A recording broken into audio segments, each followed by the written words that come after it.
ハテナ見聞録では以前、縄文人が海洋民族だったというお話をご紹介しました。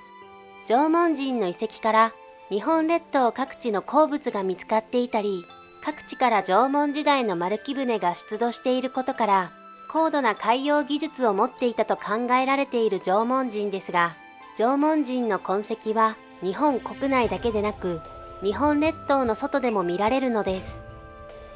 今回の動画は、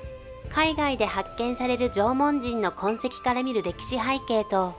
縄文人が世界各国の文明の発祥に少なからず関わっていたのではないかとされる説についてご紹介したいと思います。前半の動画では、昨今解明されている縄文文化の高度性の説明に終始しましたが、後半のこの動画は、今日の時点で事実が解明されていない内容も多いため、当チャンネルで調べた範囲の内容からご紹介します。素人判断の推測や希望的観測、事実と異なるとんでも論が多く含まれている可能性がありますので、あくまで一説として考察をお楽しみいただければ幸いです。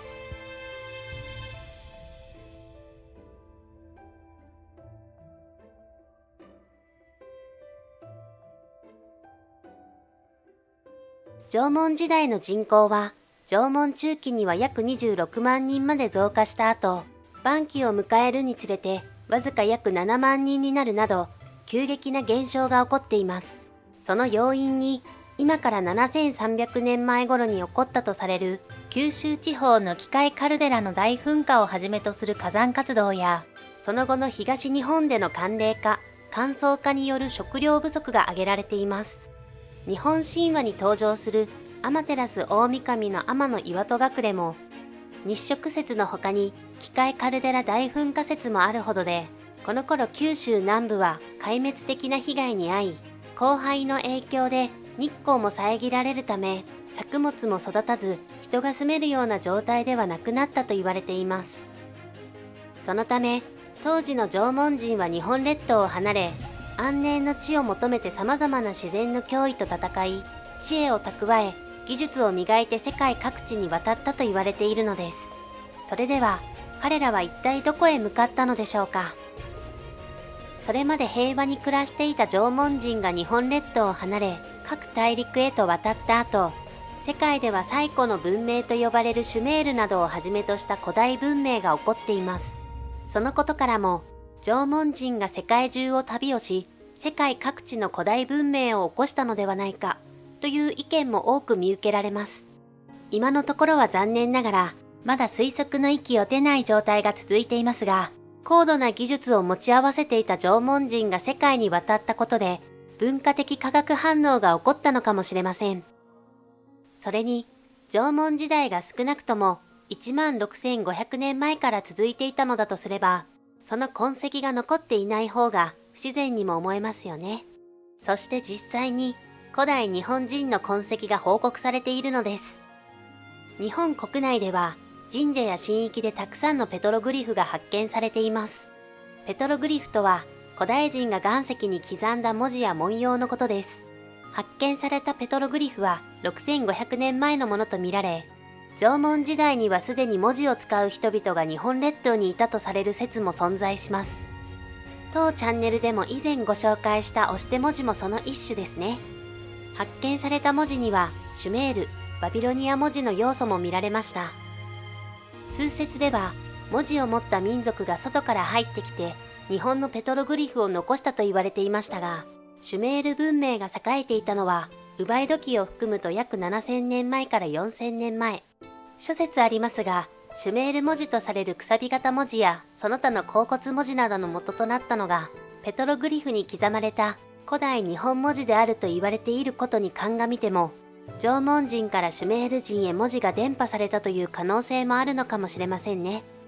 こうしたことから少なからず縄文人はシュメール文明に関わっていたと考えても過言ではないと思ってしまいますが、皆さんはどう思いますか？また、中国の古文書、契丹古典にも日本の記述が見られます。この古文書には、漢民族が登場する以前からユーラシア大陸に存在したと言われている先住民や古代中国のことが書かれており、文字については、殷、元これ、倭国というはっきりとした記述も見られるそうです。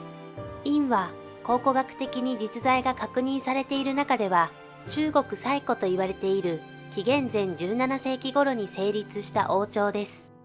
昔、中国では日本のことを倭国と呼んでいたため、殷字の元は倭国の文字、すなわち日本の文字であると記録が残っているのです。すなわち大陸へ逃れた縄文人、もしくはその子孫が殷帳や漢字の作成に関わった可能性があるのかもしれませんね。このように偶然で片付ける方が難しいと思えるほど、世界各国で縄文人の痕跡が見られるのです。彼らが古代文明の礎となったのか、それとも各国との交流、融和を進めながら文明を形成していったのか、現在は定かではありません。今後の真相の究明に期待したいですね。そして、弥生時代以降、日本列島には多くの渡来人がやってきたと言われていますが、その渡来人も時代こそ違えど、復興した日本列島に再び戻ってきた縄文人の子孫が多く含まれていたのではないでしょうか。古紙古伝にある竹内文書では、縄文人は古代日本を出発してシュメールに渡り、イスラエルで大洪水に遭遇し、ノアの箱舟に乗り、中国大陸を経由して、再び日本に里帰りしたスメラミコトの一族、またはスメラ族とされています。北イスラエル王国滅亡後に行方知れずとなった失われた実子族、文明を起こした後、突然消えたシュメール人、中央アジアのユズキの国からはるばるやってきたと言われているハタウジ、世界へ渡った縄文人が別の民族として自らが築いた文明を日本に持ち帰り、そうした文明を取り入れつつ、独自に進化したのが現代の日本なのかもしれませんね。一方で、縄文人はユーラシア大陸だけでなく、アメリカ大陸にも進出していたと言われています。1960年代に南米エクアドルでは縄文土器が発見されています。アメリカ・スミソニアン大学の博士によると、エクアドルの太平洋沿岸のバルディビア遺跡では数多くの縄文土器が見つかるといいます。かつて南アメリカで栄えたと言われているインカ文明のものとは異なり、九州の熊本、鹿児島、宮崎、そして本州の一部から出土した縄文土器の文様と類似しているそうです。研究によってその土器は5500年前のものと判明。偶然同じ時代に同じような文化が生まれたという可能性もありますが、それにしては不思議な点があるのです。エクアドルで見つかっている最古の土器は日本である程度進化した時期の土器にあたるのです。もし当時のエクアドル人がこの土器を作ったのだとすれば、複雑化したものが急に現れるのは不自然だと思いませんか？ただ、当時の土器が日本から持ち込まれたのではという考えにも至りますが、この土器はエクアドルの土から作られたものだったのです。スミソニアン大学の博士は、今から約5000年前に縄文人が南米エクアドルへ移動してきた可能性があると仮説を提示しました。九州地方での機械カルデラの大爆発から逃れた縄文人がエクアドルへ渡ったのだとすれば、九州から出土している縄文土器と酷似しているという点も説明がつくのかもしれませんね。エクアドルの遺跡からは他にも出雲文字で解読できるというアンデスの黄金板や古代シュメール文明で崇拝された神アヌンナキやエジプトの神々にそっくりの彫像品、縄文のヴィーナスと酷似しているバルディビアのヴィーナスも発見されているそうです。縄文人と当時南米にも生息していたインディオは日本と現地の文化、風習、伝承の共通点もあることから、縄文人とインカ文明、マヤ文明の関連性も指摘されています。ブレインカ文明の黄金文化、シカンについても日本との共通点が多くあります。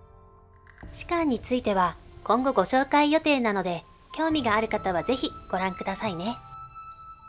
戦術の内容を踏まえると、海洋民族とされていた縄文人は、広大な太平洋を丸木舟で渡ったことになりますが、果たしてそんなことが可能なのでしょうか。当時すでに幅広い航海を行っていたとされる縄文人は、潮流についての知識も蓄積されていたことでしょう。縄文時代当時の丸木舟でも、船の外側に浮きとなるアウトリガーのような工夫をし、土器に水や食料を保存することで、長距離の航海も可能だったのではないでしょうか。